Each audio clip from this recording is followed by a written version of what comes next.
Olá, galerinha do nono. Buenos dias, buenas tardes, buenas noches, como estão? Tudo bem? Espero que todos estejam bem, se cuidando bastante, se divertindo um pouco também, mesmo que seja em casa, mas se divertindo um pouco também. E hoje a gente vem com um assunto que ele complementa esse assunto que a gente vem estudando já há 2 semanas, tá bom? Então a gente vai conhecer um pouco mais desses assuntos, que eles são complementos, tá certo? Eu fiz um slide, montei um slide para explicar melhor para vocês. Não é um assunto difícil, é um assunto fácil, porém requer um pouco de concentração. Por quê? Requer um pouquinho de concentração, porque ele está ligado diretamente à pronúncia, certo? Ele vai estar relacionado à pronúncia, ou seja, a forma como nós vamos falar, tá certo? Então vamos começar o assunto. Quando for no final eu explico um pouquinho da nossa atividade, tá certo? Então, gente, como vocês podem ver, o assunto que nós vamos estudar hoje são los heterotônicos e los heterogenéricos. Né? A gente vai entender um pouco mais, a gente vai compreender um pouco mais a diferença entre esses dois gêneros, né? Essas duas formas que a gente pode trabalhar dentro do espanhol, tá certo? E lembrando, esses dois assuntos, los heterotônicos e los heterogenéricos, estão ligados diretamente a nós brasileiros. Por quê? Por causa da nossa proximidade da língua. São duas línguas muito próximas. São originárias do latim e têm graus de parentesco próximos, certo? Então a gente vai entender um pouquinho a diferença entre eles, tá certo? Los heterotônicos. A gente vai saber para que serve e como se usa, tá certo? Se dividimos as palavras em duas partes, nos queda mais fácil entender seu significado.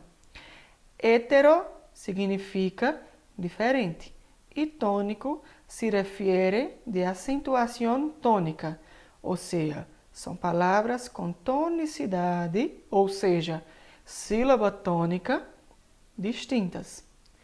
Entre a língua espanhola e o português, há muitas palavras que graficamente são iguais ou parecidas, pero que se diferencia em la tonicidade e pronúncia. Veamos alguma de ellas. Ou seja, os heterotônicos, como a gente já pode ver aqui, são essas palavras com tonicidade diferente. O que quer dizer isso?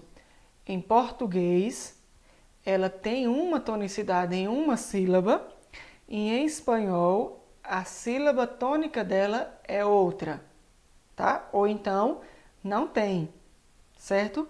Então, vamos para alguns exemplos para a gente ver, tá bom? Eu só vou lendo alguns para vocês, não vou ler todos. Vou lendo só alguns, certo? Eu coloquei nesse quadro, certo? Para vocês verem as tonicidades. Primeiro, academia, em espanhol. Em português, academia. Em espanhol, qual a sílaba tônica? O D, certo? E em português, qual a sílaba tônica? O Mi. Olha a diferença da tonicidade, tá bom? Alergia, alguém, atmosfera, burocracia, cerebro, diplomacia, epidemia, elogio, futebol, gaúcho, héroe. Tá vendo as diferenças de tonicidade de uma para outra? Se a gente for falando em português, alergia, alguém, atmosfera, burocracia, cérebro, diplomacia, epidemia, elogio, futebol, gaúcho, herói. Olha a diferença, tá bom? Tá vendo? As tonicidades mudam. Então, isso relaciona muito. Existem outras, certo? Imã, imbécil, limite, magia, metro, micrófono, nível, nostalgia, oxígeno, parálisis, policia, psicopata, regime, sintoma, telefone, terapia, tulipã. Olha a diferença, tá vendo? As tonicidades mudam.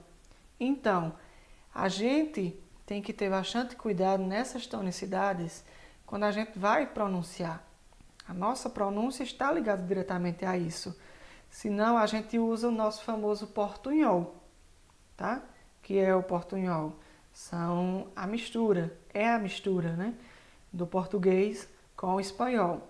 É errado fazer essa mistura? Inicialmente, não. Não é errado. Por quê? Porque nós não fomos criados em países que têm o espanhol como língua oficial. Então, a gente não vai conseguir pegar 100% da pronúncia, da gramática, da conversação. A gente não vai conseguir, certo?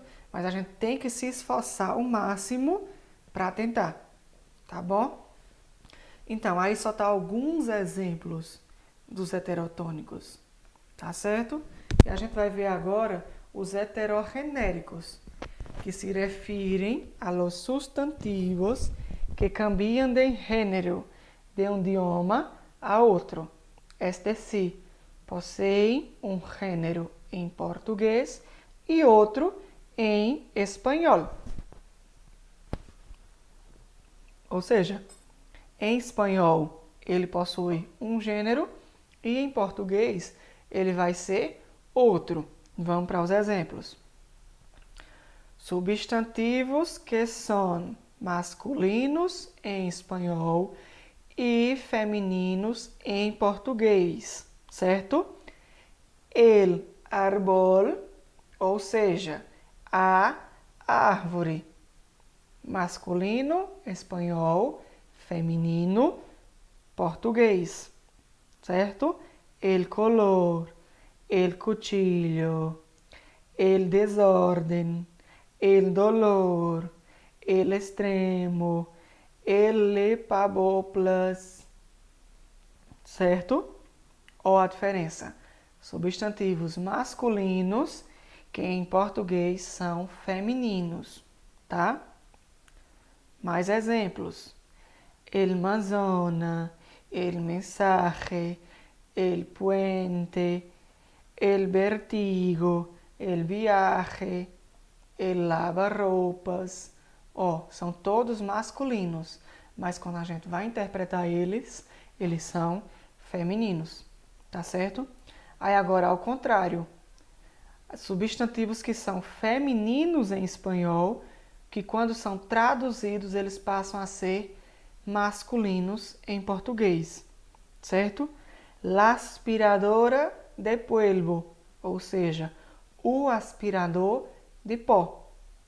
La computadora, la estufa, la leche, la miel, la nariz, tá? Olha a diferença. Femininos, espanhol, masculinos, português. Ó, la protesta, la rayo, la rodilla, la sal, la sangre, la soncira, la tiza, ou seja, o giz. Tá vendo a diferença? Femininos que passam a ser masculinos. Entendido? Deu para entender? Ficou claro? Ficou alguma dúvida? Estão listos? Né? Ou seja, é um assunto que ele é fácil. Se a gente for ver ele é um assunto um pouco fácil. Porém, se a gente não prestar atenção, ele acaba confundindo a gente. Na hora da gente fazer uma tradução, na hora da gente fazer uma conversação, porque a pronúncia, a escrita vai relacionar muito, vai interferir muito nisso, tá certo? Entendido?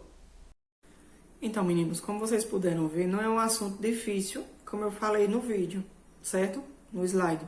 Não é um assunto difícil, mas ele é um assunto que requer atenção.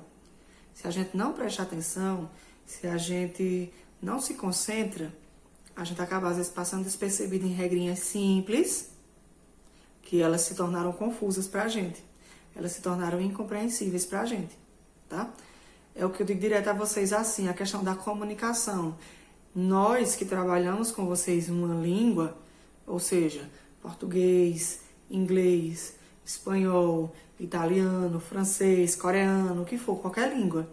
A gente tenta trabalhar em vocês, direcionando vocês para a conversação, ou seja, a comunicação. Vocês tentarem se comunicar através daquela língua, tá certo? Então, por isso que os nossos assuntos são relacionados a isso. A vocês falarem, a vocês tentarem pronunciar, tá bom? Então, tentem responder a atividade.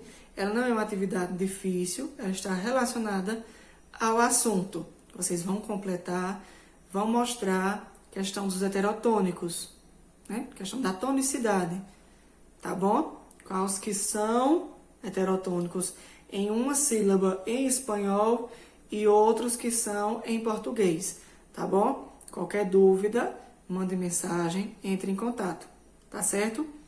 Eu tô sentindo muita falta de vocês, dessa comunicação de vocês, tá certo? Algumas pessoas me mandam as atividades, outras pessoas não estão mandando, tá? Mas mandem pra gente saber se vocês estão acompanhando, quais as dificuldades que vocês estão tendo, tá certo? Eu vou estar sempre aberto para qualquer dificuldade, para qualquer necessidade de vocês. Então não tenham vergonha, tá bom? Então, hasta la vista, hasta la semana entrante. Beijos!